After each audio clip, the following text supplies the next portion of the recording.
কি আসতে দেরি করে? গাড়ি আসতে। গাড়ি? তুই কোন স্কুলে পড়িস? পড়াশোনা স্কুলে। ও, পড়াশোনা পড়ছিস? কেন এই স্কুলে আর যাস না? হ্যাঁ যাই, মাঝে মধ্যে যাই। মাঝে মধ্যে আমাদের এই গ্রামের স্কুলে? হ্যাঁ যাই মাঝে মধ্যে। ও, তাহলে পড়াশোনা ওই কোন স্কুল, ওই ইংলিশ মিডিয়ামে? হুম। ও, ওখানে ওই স্কুলে আমিও পড়তাম। আমি গেছি ছোটোবেলায়, তারপরে ছোটোবেলায় আমি কান্নাকাটি করতাম, ওই জন্য আমাকে ছাড়িয়ে দিল আর কি। আমি কান্নাকাটি করি। কান্নাকাটি করিস? হুম।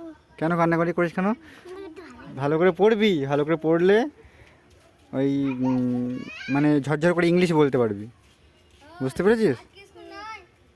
জানি। তা ছুটি কবে দেবে বল, ছুটি কবে দেবে? ছুটি দুর্গা পূজা হ্যাঁ, পড়াশোনা স্কুলে হ্যাঁ। শনিবার থেকে ছুটি করে আছে। শনিবার থেকে ছুটি? কদিন দেবে? 15। 15 দিন? 1 মাস দেবে না? না, ওই যে প্রাইমারি স্কুলে হ্যাঁ, বল বল বল। পড়াশোনা স্কুলে 15 দিন আর হচ্ছে প্রাইমারি স্কুলে 1 মাস। ও, পলাশন স্কুলে 15 দিন আর প্রাইমারি স্কুলে 1 মাস দেবে? তা তুই বল যে আমাদের এখানে 1 মাস দিচ্ছে, আমাদেরকে 1 মাস দিন ছুটি দেবে না। দেবে না? আচ্ছা, তো টিফিন নিয়ে যাস তো? তো টিফিনে কি নিয়ে যাস? হ্যাঁ, একদিন বিস্কুট একদিন চিড়ে হবে। আচ্ছা, ঠিক আছে, তাহলে যা স্কুলে, হ্যাঁ এই বাড়ি যা।